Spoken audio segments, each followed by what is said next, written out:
Hello and welcome to Wolfman Gaming. This is my Dishonored Definitive Edition Complete Stealth Pacifist walkthrough. In this walkthrough I will show you how to get all the stealth related trophies or achievements. So we will be getting Shadow, we will be getting Ghost.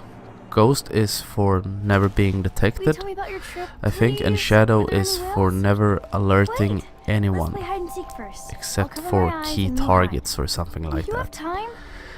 We will also be getting Clean Hands, and the conditions for that is that you cannot kill anyone in the entire game, which we won't be doing.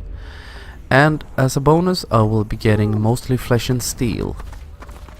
And Mostly Flesh and Steel, the conditions for that is that you cannot purchase any supernatural powers, you cannot upgrade Blink, because Blink you get as part of the story, and you have to use the level 1 version. You cannot upgrade to level 2 because that will negate the trophy.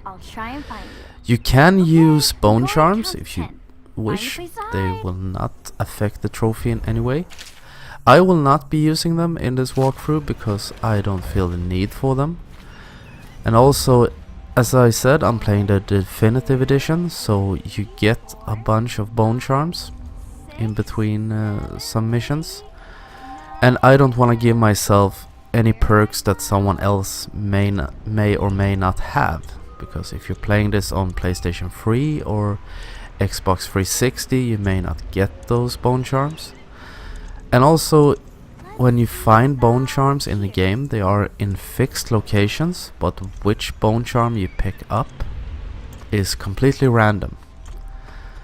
In previous runs I've done of this game, I've used different bone charms. I've picked them up in the same locations as they always are in, and you never get the same bone charms twice in one place.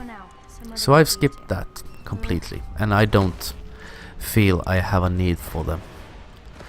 And Dishonored is, in my opinion, a really great and very intuitive game.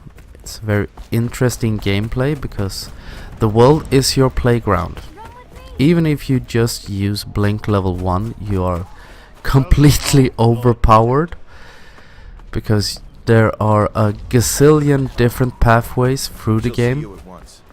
You can head over the roofs, you can stay on the streets, and there are two basic lines of playing it, or basic ways of playing it. That is the high chaos path and the low chaos path. And I will do this low chaos as I will not kill anyone and I will never be spotted by anyone.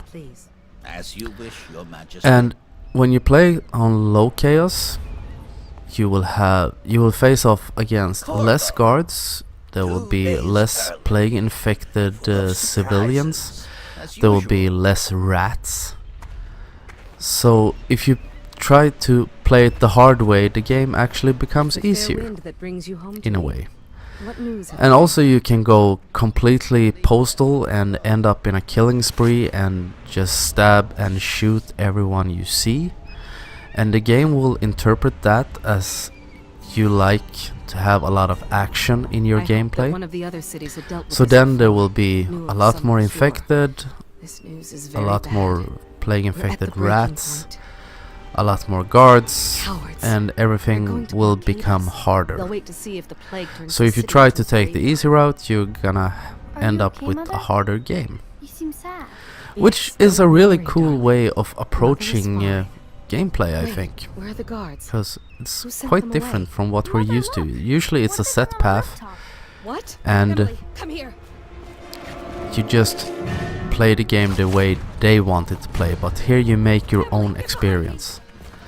And this is what I was talking about. We have some assassins spawning in, and you cannot kill these guys because you will negate the Clean Hands trophy. So I just run around this gazebo like an idiot, trying to stay out of their path, trying to not get hurt, which went perfectly well. Thank you.